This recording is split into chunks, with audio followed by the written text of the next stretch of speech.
So just checking you can see this and hear me okay? Yeah. Perfect. Hey everyone, I'm Tom. Thanks for having me. Um, and as Jesse mentioned, yeah, I'm the co-founder of a company called Tribe XR, and I'll tell you a little bit more about that in this presentation. I'm originally from England, but now live in California, so I'm in the Bay Area. I saw some of you are in the Bay Area as well. Um, I also agree. It's the best city. I saw that comment. And I have three kids who are 11, 8, and 7. So I think similar ages to some of you. So yeah, excited to hear your questions. We're going to start with like a short presentation. I'm just going to tell you a little bit about my background, a little bit about the company that we're building, and I'll ask you some questions, and then we'll maybe go into like a little breakout discussion around particularly virtual reality and augmented reality, and maybe AI as well. So yeah, without further ado, I'm Tom. As I mentioned, I moved to the US about 10 years ago from England. And my background is when I started my career at a company called PwC. So I actually started in finance. But then in 2006, so 18 years ago now, wow, I moved to an early startup called Where Are You Now? And Where Are You Now was a competitor to Facebook, or what is now Meta, the guys who own Instagram and WhatsApp.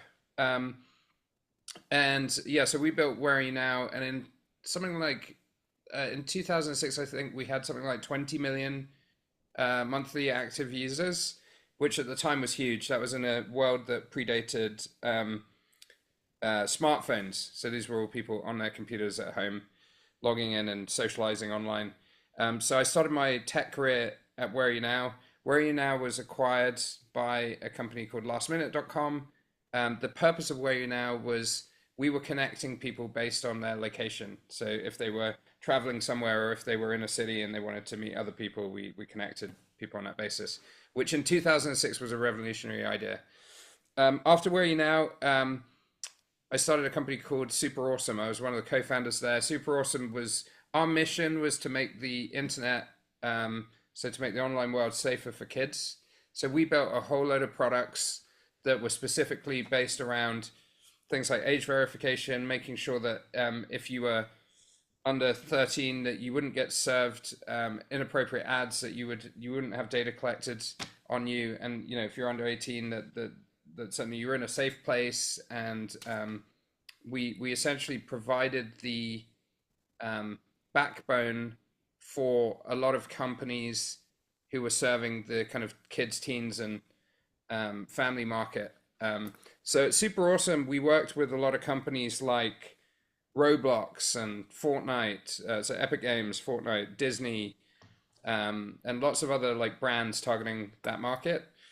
And Super Awesome was eventually acquired by Epic Games, and some of the technology that we built is now part of Fortnite.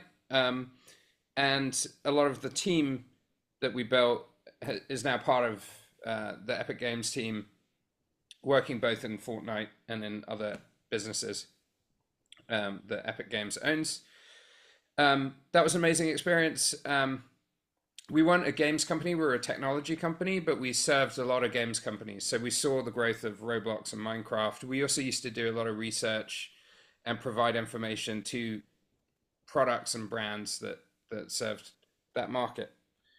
Um, and then I from Super Awesome, I did some pretty cool stuff. So I was part of a company where we were trying to create a way for people to watch live sports from their own home as if they were at the stadium or in the car or actually at the event. That was a company called Virtually Live. And we worked with motor racing leagues like FIA Formula E.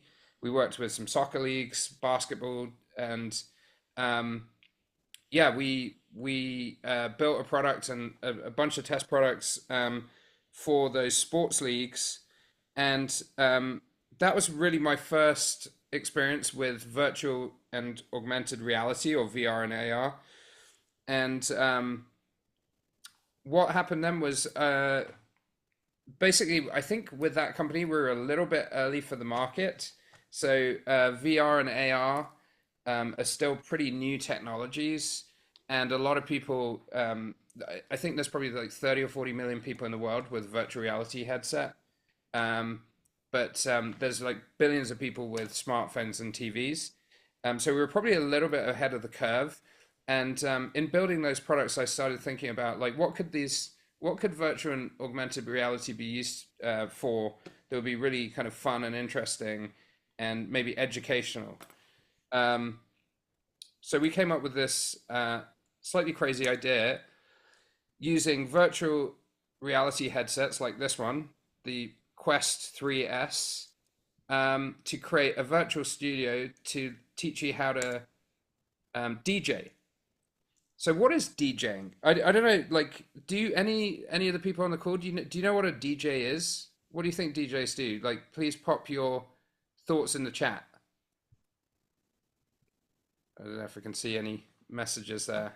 Yeah, it's going to take me a little while to type. If you want, you can also raise your hand and say it in voice. I can try to um, unmute you as well, or you Sure. can type in chat. Or So okay, do people on the anyone? call know what a DJ is? Okay, No, go ahead, Lena.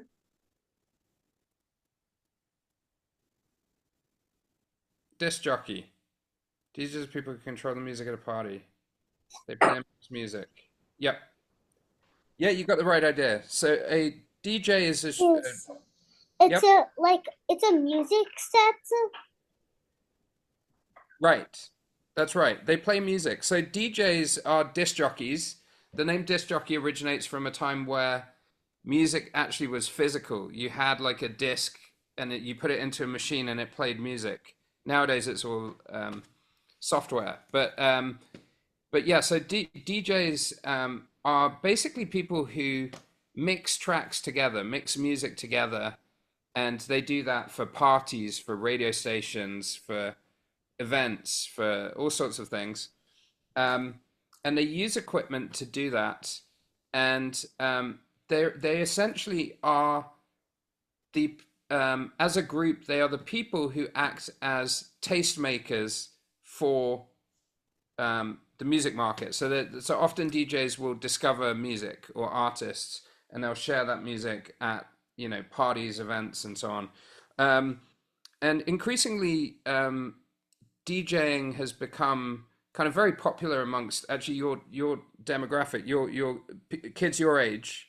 You may have seen sort of DJing pop up in kids TV and other shows. But yeah, there are a lot of famous DJs around the world, and but it's a skill that's a little bit mysterious because it's not something that is taught in school.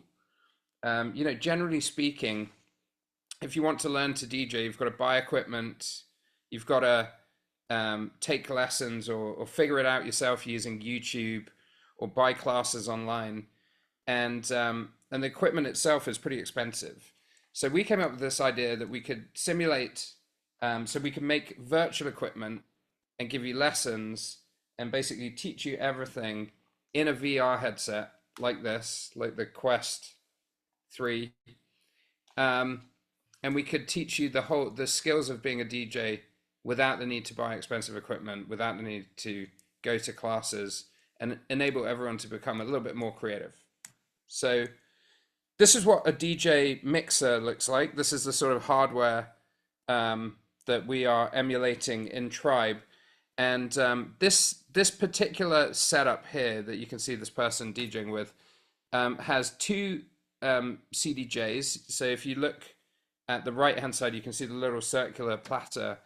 So it's got one of those on the right, one of those on the left, and a mixer in the middle. How much do you think a setup like this would cost to buy in a store?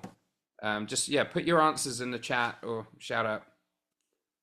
2K, 20K, 10K. So not far off. So actually, Anketh, like you're probably closest. Each of these units, so the CDJ, the mixer, and the second CDJ are around $2,000 to $2,500 each. This is the professional grade equipment. So $6,500 just for this kind of setup. That's before you even add speakers and so on. So it's a pretty expensive investment. With virtual reality, you can buy a headset like this, and it costs you $300. So a fraction of the price of this equipment. And then within this, as software, you can recreate this equipment in Tribe. And so we have all of the exact setup you have here in Tribe, including lessons, for a fraction of the cost. So just to give you an idea, it's about we have a subscription model, but it's about $10 a month. So you're saving a huge amount of money. So I'm going to just show you a little video about Tribe. But before I do that, and before I show you our product, I just want to throw open a question to you guys and ask you, so if you were going to design a music game or a DJ game, what do you think you would do? What would you make? I'm curious, like, without showing you our product, how you would think about it as an audience. So if you've got any ideas, please put them into chat. You can also raise your hand if that's easier. But you need to not raise your hand in front of the camera, but use the raise hand feature in Zoom. I think it's under React. Is Sanjata, is FNF Fortnite? So karaoke, rhythm game. Emily doesn't know. Someone said Fortnite Festival. Friday Night Funkin'. Nice. Animated DJ karaoke. You all big karaoke fans? Nice. Simulation of being a DJ. Guess the song game. These are all great ideas. Really, really cool. Roblox, Travis Scott. Yeah, Dylan, we can come back to that a little later. But yeah, that's a really good example of this. Simulation. Okay, cool. So a few of you have said simulation, and that's pretty much what Tribe does. So I'm going to show you a short video. It does have audio, so it may be a little bit loud. But I'll try and talk over it just in case. So this is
So that's a little introduction to Tribe. I laughed at Igor's comment there because he said the music's a bit mid. I could talk about that as well. Like when you create trailers like this, a lot of the time you have to use sort of royalty-free tracks for these trailers. Otherwise, you have to license popular music at it's very expensive to do that.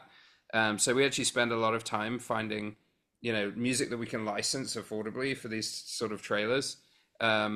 But yeah, it's an interesting one because everyone's taste in music is very subjective. So we've done trailers with, house music, rap music, all sorts. So you can never please everyone. But yeah, so jumping ahead a little bit. So you'd have seen a little bit of the equipment in that video that we provide. We provide mixers, which is the piece of equipment, the piece of gear in the middle where you control each of the 4 channels or 6 channels of music that you put in. Then we provide virtual decks, vinyl decks, controllers, and then we have more like music creation tools like drum machines, synths, and so on. And a lot of this equipment is, very expensive to buy. So we have all the prices there. In Tribe, you get about $50,000 worth of virtual equipment for $10 a month. So you're saving a lot of money versus configuring your own home studio. So we're actually giving access to equipment that people wouldn't otherwise have. And we have a global partnership with a company called Alpha Theta, which is the parent company of a brand called Pioneer DJ. And they're the number one in the music market, in the DJ market. And you'll see their equipment in, concerts and performances and anything with big name DJs. They're pretty much always using Pioneer DJ equipment. So we have simulations of all that equipment in Tribe, and you can learn on that equipment in various ways. The best way I can explain kind of what we do is it's a little bit like a flight simulator for DJs. So it's a simulation of the equipment, but part of the reason that we did this using virtual reality is because when you're learning in virtual reality, you put the headset on, and when you learn, you use your like spatial memory. So we created interactive lessons which you follow along with, and then you can actually, what you do on this virtual equipment, if we put you then in front of the real equipment, you'll have a kind of matrix moment, a moment where you haven't ever used that equipment before, but you know how to use it because you've trained in this kind of flight simulator type setup. Flight simulators are used by airline pilots to teach them how to fly planes because it's really expensive to fly planes, and it's cheaper to put people in simulators so they can learn all the controls and learn how to use them without actually having to go up in the air.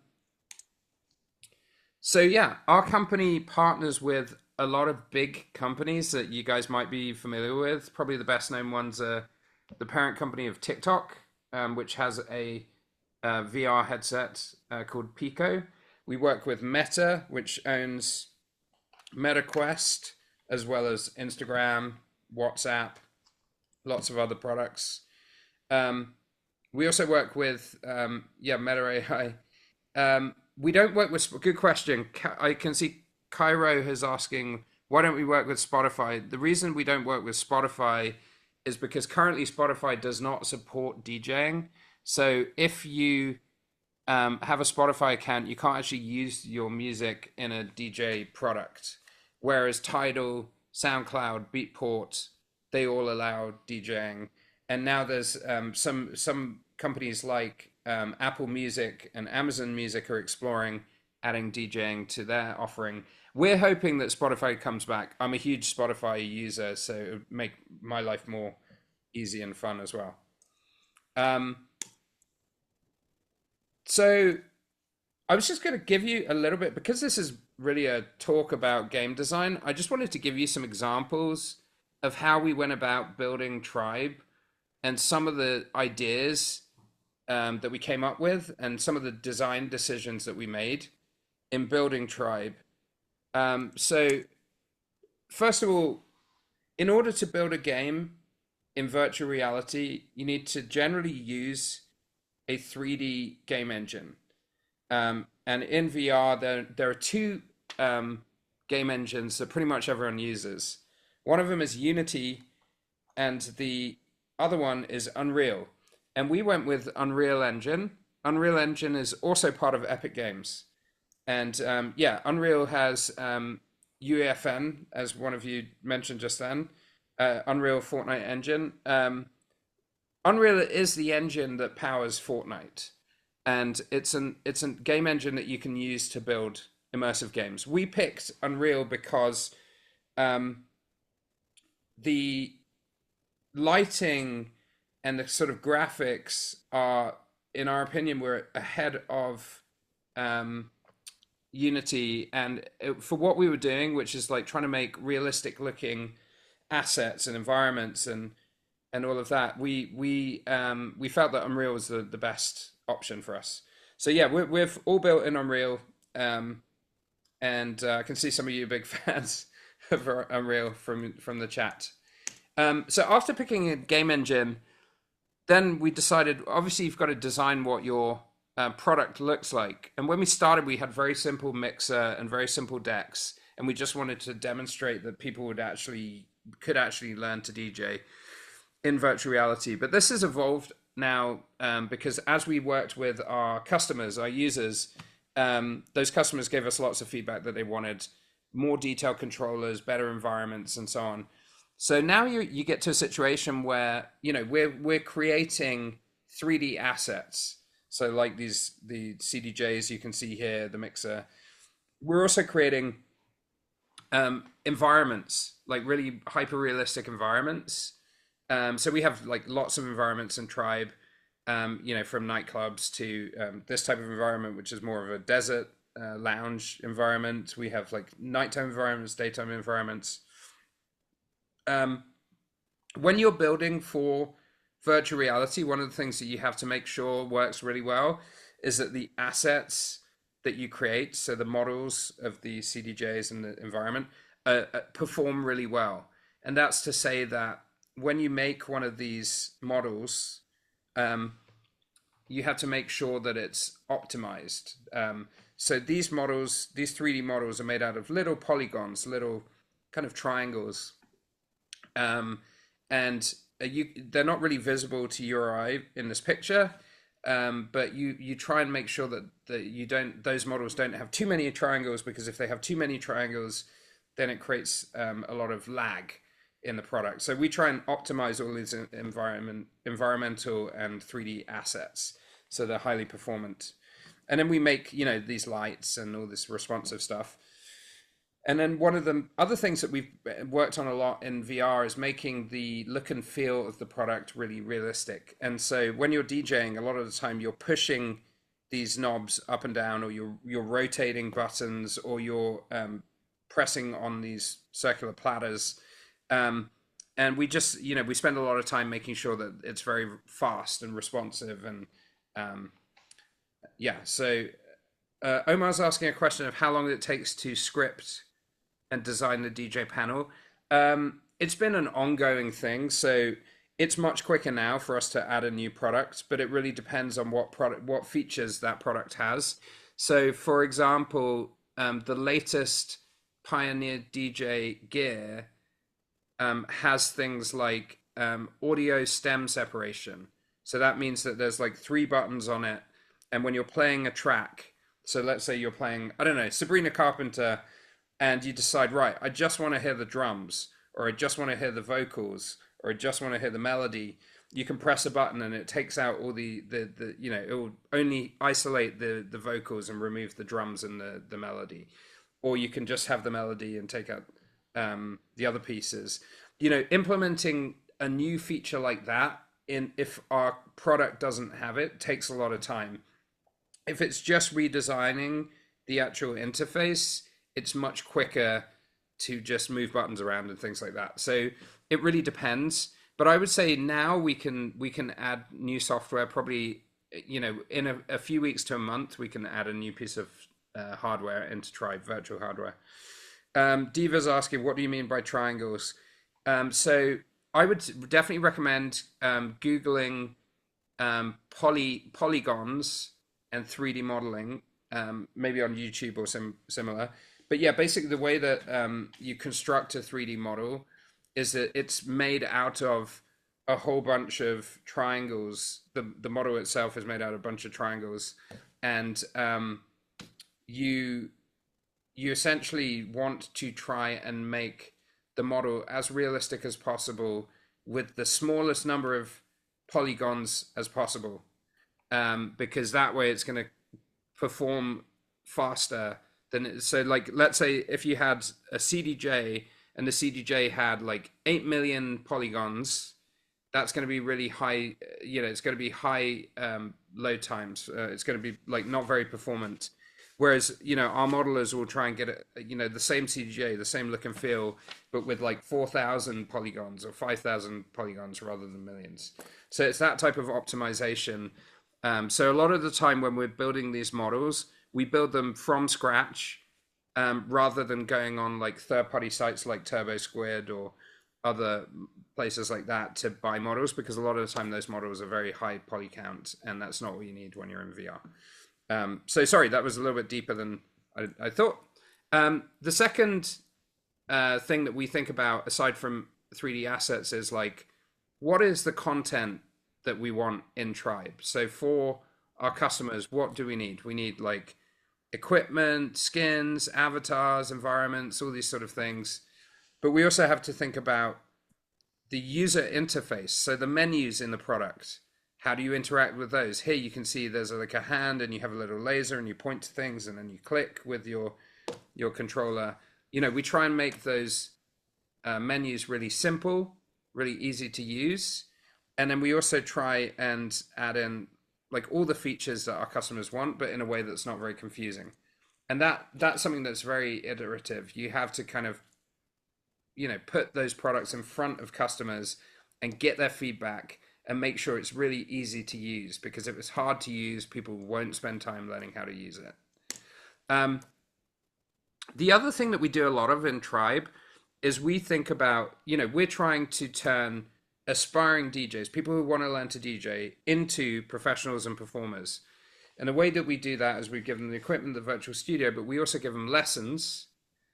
And when we make lessons, we spend a lot of time thinking about how can we apply the game mechanics, so like, you know, different techniques from video games to lessons to make those lessons more fun. Because you want lessons to be fun, not boring. So here, what we did was we used methodologies from rhythm games. So like if you're familiar with like Guitar Hero or other games, we used like what we call a beat highway, and it allows you to like click buttons at specific times, and it just makes the whole experience more fun, and it really teaches you. So we're applying like Guitar Hero style techniques to learning real equipment. And that's what you see here in this picture. And Keith, you asked a question. What is it? When it says owned, does that mean you have to buy the courses? So no. So the way that works currently is we have a free product, and then we have a subscription product. And in the free product, you get some basic controllers and basic lessons. And then we have a subscription product, which contains all of the lessons, but it also gives you access to live workshops every day. And you can kind of go into Tribe and interact with a real teacher or with other people who are learning. And you can also just, you know, do classes together, but you can also like, a lot of our users have concerts and things like that, and like hang out and just basically make music. So yeah, so we apply methodologies from games to learning to make lessons more fun. And really the reason that we do that is currently if you want to learn how to DJ, you've got to go to like DJ school, or you've got to pay someone to teach you, or you've got to watch YouTube videos. And YouTube videos are great, but if you're watching a YouTube video and trying to mix, it's pretty hard. Like you've got to listen, but then you've also got to make, you know, you've got to watch and make music at the same time, and that's not great. So like we think that this way is better for this type of learning. We also have multiplayer. So you'll have noticed my company's name is Tribe. We call it Tribe because we believe that hanging out with other people who are interested in music, meeting people with similar music interests, learning together, like that social piece is really important. It's always more fun to learn music or make music with your friends rather than on your own. So we created Tribe as a multiplayer platform, and we have people from all around the world taking lessons together, sharing music, and it's really, really effective. And then, you know, the other kind of design considerations in a product like Tribe is related to the platforms that we're on.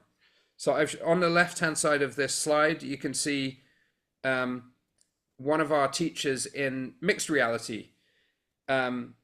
if you're in a headset, you can basically have a full virtual reality environment where everything is virtual, or you can have mixed reality where you can see the equipment, but you can also see the world around you.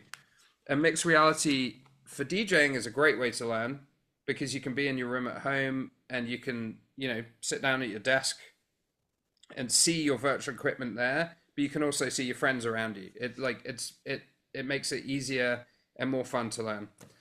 So we're constantly thinking about is what we're doing better in mixed reality or virtual reality? A second design consideration is, do you use hand controllers or not? Now, a headset like the MetaQuest 3, so this one here, comes with two physical hand controllers that you hold. They have buttons that you can press, like a PlayStation controller. They have triggers, and they have haptic feedback. So if you click something, it buzzes a little bit like a PlayStation controller will buzz in your hands when you're being shot at in Fortnite or similar. We use that haptic feedback to make your brain think when you're grabbing a button that you're feeling that button. So you can use haptics to make your brain, to trick your brain into thinking that there's something physically that you're grabbing.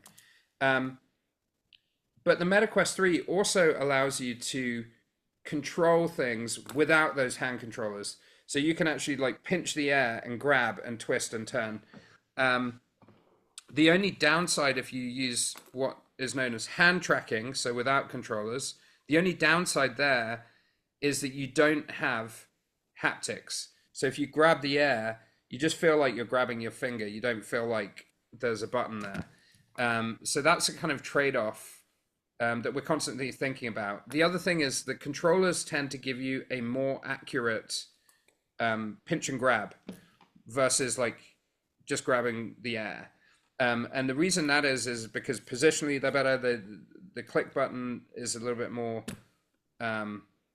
definite than just pinching the air. Sometimes when you're pinching the air, it's using cameras on the headset to give you that position, and it's not always 100% accurate. So you can try and click something and miss it, and when you're DJing, if you miss something, that can mess up your entire mix and make your music sound really bad. So we're constantly trying to weigh up whether it's better to have hand controllers or no hand controllers. And lastly, I've got a picture of a laptop there. Tribe is going from being a pure VR and mixed reality product to being a DJ product that you can use on any device. So Daniel keeps annotating. Okay, so that's actually a question for Jesse. I think someone called Daniel is annotating. So maybe you can stop allowing annotating. So we are going from being a VR product to being on laptops and iPads and so on. And there's a lot of design considerations about that. So something that's a 3D product, when you put it onto a 2D device, you have to change the menus. You have to change the way you interact. If there's avatars, suddenly you're not an avatar, you're sitting behind your screen. So there's a lot of design considerations that we are making in order to make a really great product that you're going to be able to access on your smartphone or on your laptop. So that's a little bit about design considerations building this product. And I'm just going to talk a little bit at the end about how we grow our tribe, how we grow our community of people. But before I do that, I just wanted to ask a question of you guys. So if you think about a game that you play, so it might be Fortnite, it might be Roblox, something like that. I'd like you to think about how those communities grow. How do you find out about, how did you find out about that game? How do you know when your friends are online? How do you think they gain customers? So yeah, just if you have any thoughts about that, it would be great if you can pop them into the chat.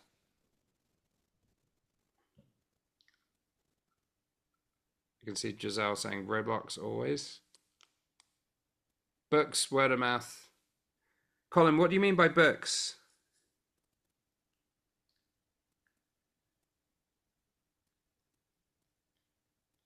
Okay, so like play guide. You mean like playing guides, social media. Okay, Zelda. So friends, word of mouth, social media. Yep. So I think you're kind of touching on some important things. Classmates, um, chat. Okay. First got interest in Roblox because of friends and family. Yeah. So really, what we're finding is kind of similar. Like the best way to grow a community is by creating a product that is recommended by other people. So if your friends are telling you, "Hey, you got to go and join Roblox and or sign up to Fortnite and play," that's a really great way to grow a community without spending money to acquire that customer, because you're not having to pay to advertise. You're not necessarily putting out TV adverts or things like that. Word of mouth is really great and free. Um, and a few of you mentioned notifications. Um, So notifications are really important as well. So being, one of the things that you might see is if you're on an iPad or a smartphone, or you might get a notification that says, my friend has just started playing whatever the game is on Roblox, and that's a really important way to grow, or to ensure that you kind of go back to the product. When you're designing a game like Tribe, one of the challenges that we're always trying to do is to figure out is how to make the experience really exciting to the point that people want to come back to the products on a regular basis and keep learning and keep having fun. And that's a really easy thing to describe, and it's actually really hard to do in reality, because people get bored of games, people get bored of things pretty quickly. And so, like, you got to make an experience that's compelling, but you also have to remind people to come back to that experience. But you don't want to remind them too much and spam them and annoy them and stop people coming back because they get frustrated. So there's always a fine line with notifications. And I saw one of you mentioned YouTubers as well. Yeah, like we find that famous people playing your product, or creating content on YouTube or TikTok or other platforms, is a really, really great way to like spread the word about your product. So if you can get, I don't know, KSI or any of these like big name YouTubers to play your game, Speed or whoever else, that will hugely help you get free customers. And with Tribe, like, our biggest advocates are actually the artists. So if we can make artists who started in Tribe and then end up being world-class artists, hopefully they'll tell people about Tribe. And a lot of the time, the way that our flywheel of growth works is like this. I'll just show you very quickly. And this slide, doesn't seem to be showing correctly. I'll see if I can make this work. It seems to be cut off. Never mind. I'll just talk you through it. There are two ways that people find out about Tribe. One is through our community. So someone buys Tribe, starts taking lessons, they join our community, and they start either performing or joining classes, and they tell their friends about it, or they join with other people. But when they start performing, normally they are performing from Tribe into virtual worlds. So into VR chat, or hopefully eventually into Fortnite and worlds like that. And every time they perform, there's an audience, and that audience sees our product, and some of those audience will come and join Tribe. And so we try and create that like viral loop where a new customer brings another customer, at least one or two, and hopefully hundreds.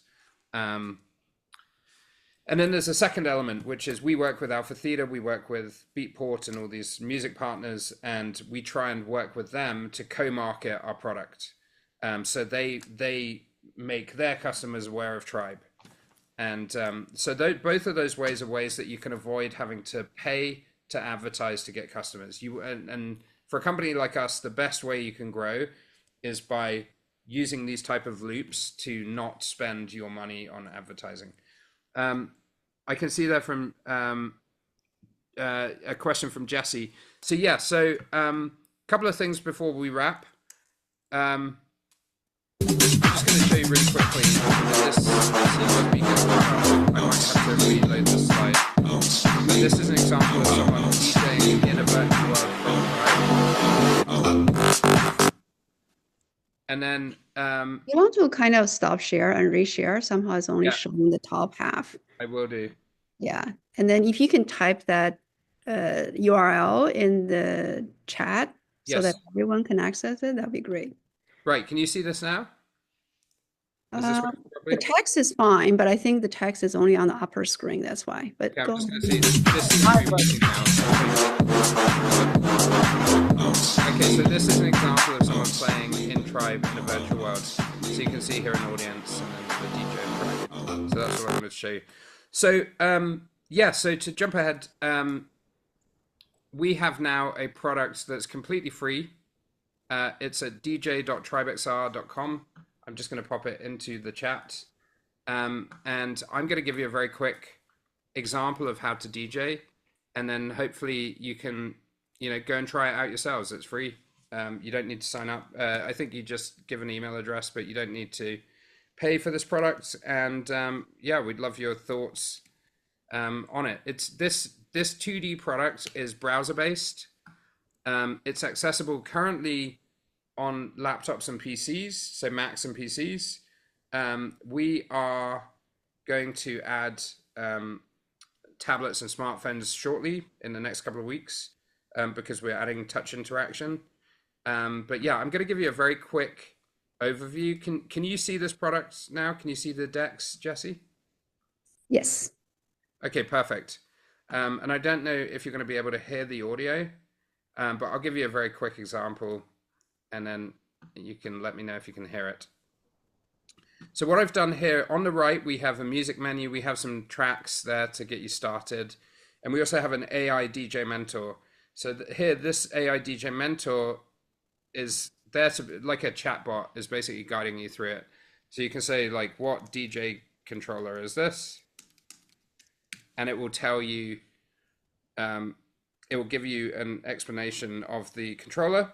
So the DJJ Flex 4, and you can ask it questions, how do I play a track? And it will give you step-by-step question responses specific to whatever you need to do. And then it highlights the buttons you need to press. So I'm just going to give you a quick, I've actually uploaded 2 tracks here. So just give you an idea, you can press play and then hear music coming through. I don't know if you're going to be able to hear this on the Zoom call. Right. Can you hear that, Jesse? Yeah, you can. Okay, cool. So you have track, volumes for channel 1. The easiest way to explain this is the mixer in the middle. This is the left player and this is the right player. You press play here or play here. You can cue a track, which is takes it back to the beginning of the track. These are the volume knobs. And then here you have the lows, the mids, the highs. And then this is like different volume controls. And then you have like effects and loops. So I'm just going to show you very quickly some examples. So if I hit cue, it takes you back to the beginning of the track. Easy. If I press play, it starts the track going. You can hear this music. You can take out the bass by reducing the low, or you can take out the top, and you see it affects the music, the sound coming through. You also have things like loops. So if you press in here and then out, it will make a little loop. So you can use this to circulate and just go back and forward over the same section. You can then press exit here.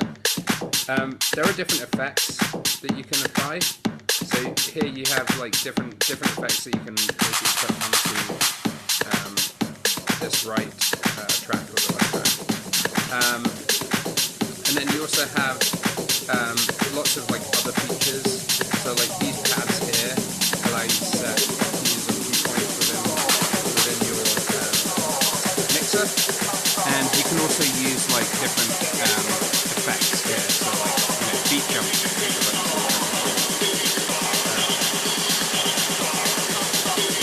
So this allows you to kind of jump ahead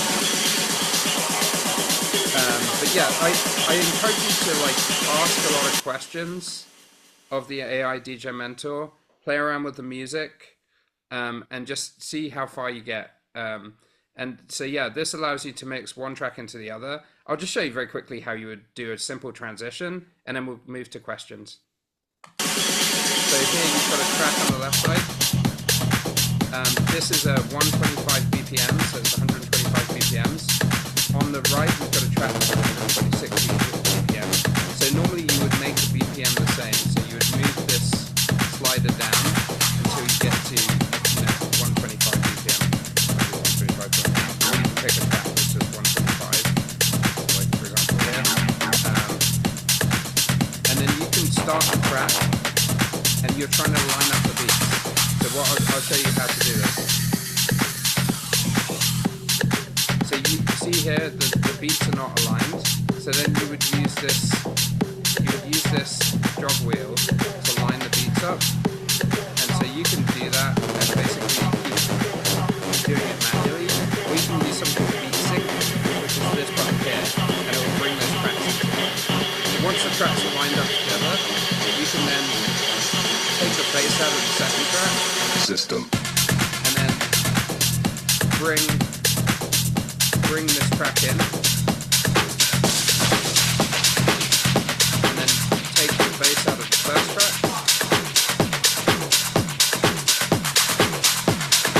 take the treble and the mids out, bring up the volume,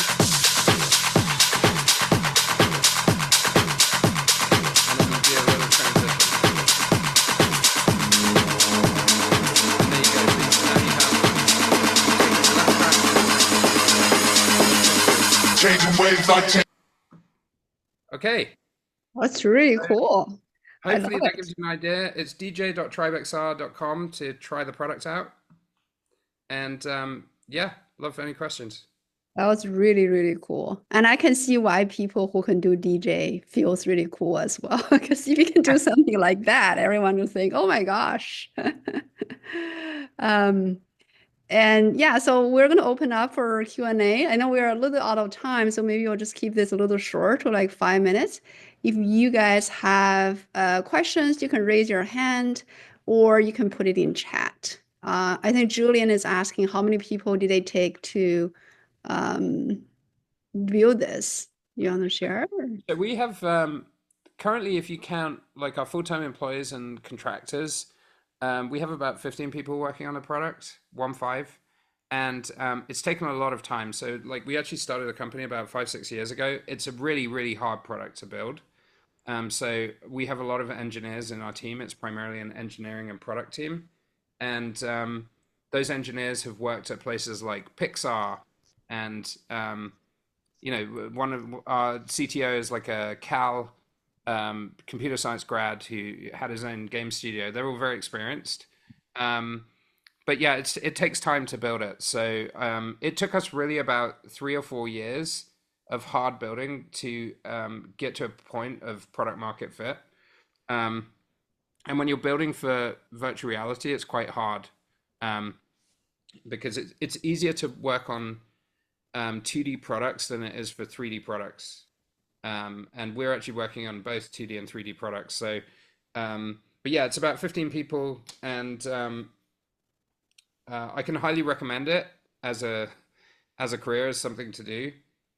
It's not an easy thing to build, but we now have, I think, more than 500,000 DJs using the product, and it's growing pretty quickly. So, yeah, please try the product, and you're always I don't welcome. know how many DJ there are in the world. It sounds like you guys probably have a very high percentage of all I the think DJs. that you'd be surprised that I think there's officially about 5 million professionals and 100 million amateurs, or more than 100 million amateurs. And then obviously for every DJ, there's an audience. So, pretty much everyone listens to music. Music is one of the the food groups of life: sports, music, food, family, friends, socializing. But yeah, people listen to music all the time. And DJs have a really important part within that music ecosystem. So That's incredible. And I think I have Giselle that raised hand. I'm going to try to get Giselle unmuted again. cool. Go ahead. Go ahead, Giselle. I think. Go ahead. So what I wanted to ask is how did he search up the music so fast? What's How that? did Sorry? he search up how do you search up the music track so fast? So what in the products that we showed you, so we have a way of, so we actually have those tracks preloaded, but we also have integrations within VR that allow you to use your own playlists or look for tracks. So if you use the preloaded songs, it's really quick. You just click and apply it to the left or the right deck. But if you want to go and find songs within your own playlists, or if you're looking for a specific song, that takes a little bit longer. You have to like either type it in or similar. I can show you some examples, but yeah, but probably now's not the best time to do that. But Okay. but yeah, like if you're looking for if you have a membership to something like Tidal, SoundCloud, or Beatport, and you have access to like 20 million songs, so you have pretty much all the music in the world there. I am wondering. So one thing I was like, well, I'm gonna ping you separately to see if we can do a class on teaching kids DJ because I want to learn it myself. It's so cool. What is a typical IP things associated with it? Like if I Right. buy CD, does that mean I can do it? Or it sounds like if I have sub Spotify, I can do it. Yeah, Spotify you can't just because Spotify doesn't allow you to. So you literally, as we cannot have a partnership with Spotify because they don't do those type of partnerships. They are trying to change that. But yeah, the way the IP works is if you buy the song and you upload your own music, you can use that for DJing, um, but you can't share it online. So if you Okay. buy it and then share it, you're kind of pirating that song. So part of the reason that we have partnerships with music streaming services is because it avoids us getting into legal trouble with Mhm. music. But it would be okay if I just do it at like a school party Yeah, or that's fine. That's fine. But if you do it commercially, then it becomes a problem. okay. Okay. Uh, Yeah, I can sell it. I can imagine that. Totally. All right. So And Allison then has a I saw question. someone ask a question about a 3D shooter game that's not VR and having tips. I had one tip, which is if you're going to make a 3D shooter game, don't spend all your time making it look amazing. It doesn't really matter if it looks amazing or good. What really matters is that the underlying mechanics of the game are really good. So if you're going to make a shooter game, work first on making it a really awesome game and then add the gloss afterwards. Um, we see it a lot that like the best performing games in VR don't always look pretty. One of the most famous VR games is a game called Gorilla Tag, and graphically it's kind of not great. But they are probably the number one performing multiplayer game in VR because the game mechanics are awesome. So yeah, whatever game you're making, just like focus first on making it really, really fun. Cool. That's great. That's actually related to a question I have for you. You mentioned like you use this word like a product market fit, and students probably don't understand what it is, but basically it means like, you have a product that people actually want to buy and use and all that. Yeah. So if you look back, what are a couple of things that you have learned to say, oh my gosh, I imagined this going to work this way, but it turns out user really wanted another way. Um, so you can never please everyone, Mm. but the best way to measure product market fit is customer retention. So the sign of a good product is a product that people come back to. Um, so we look at customer retention as being the most important metric of all. Um, Mhm. but yeah, really, when you're at our stage of company and we've raised venture funding, um, we've raised in total probably about $5 million of venture funding. And the next stage, we're going to be hoping to raise a bit more. Um, you're really looking for proof that the products that you're building are used by customers and those customers get like really into them and they come back to those products on a regular basis and they tell their friends about them. So Mm. we look at things like retention and we look at things like net promoter score, NPS, Mm. which is when you ask your customer on a scale of 1 to 10, how likely are you to recommend this to your friends? And if they give you a 1 to 6, that's negative. 7 and 8 is neutral, and 9 and 10 is positive. And you can take the percentage that say 9 and 10 and the percentage, and you subtract the percentage that say 1 to 6, and it gives you a score. So if it's like 80% say 9, 10, and 20% say 1 to 6 and 0 in the middle, then it would be 80 minus 20. So you get an NPS score of 60. But if you end up with a negative NPS score or a neutral one, generally it's like a bad signal about your product that people don't really like it. And we always target an NPS score of above 60, which is like excellent. And we make that really, really core to what we do. That's great. So yeah, Awesome. I would recommend looking at retention and NPS. And for those talking about Python, we actually use Next.js for our web browser based product, and then our full tribe version, so the non-browser based product that we have on PC and Mac is actually built in Unreal. But we basically try and keep code bases pretty similar. Okay, cool. Well, we're gonna go with one last question from Giselle, and then we're gonna wrap up. Go Perfect. ahead, Giselle. So on the shooter game, if the game looks better, won't people see the thumbnail and more people will be attracted to play the game? Yes, they will, but you can always add graphical polish later. But graphical polish generally takes a lot of time. And if you can make a game without the beautiful graphical polish, but a game that has a really, really addictive and fun game loop, and you can attract, like if you're making a shooter, it's got to be a social game. If you can like attract customers with a really awesome game loop, then you're going to be in a much stronger position than if you have something that looks awesome but kind of sucks as a product. So yeah, like we've seen it a lot that the best games start out with really, really awesome core game mechanics, and then they then add the polish once they can really see that it's growing. Yeah. So So yeah, you do need polish, but just like don't make that your number one focus. yeah. I mean, if you have a super nice design, it definitely help with your game, Yeah. but the winning, whether you can win or not, really depends on the mechanism Yeah. that Tom was talking about. And if you look at a lot of the best games, like a lot of them started out as prototypes that were really, really great, and then they added a lot of polish afterwards. Yeah, cool. Well, I am going to share my screen quickly. I want to thank Tom for that excellent talk.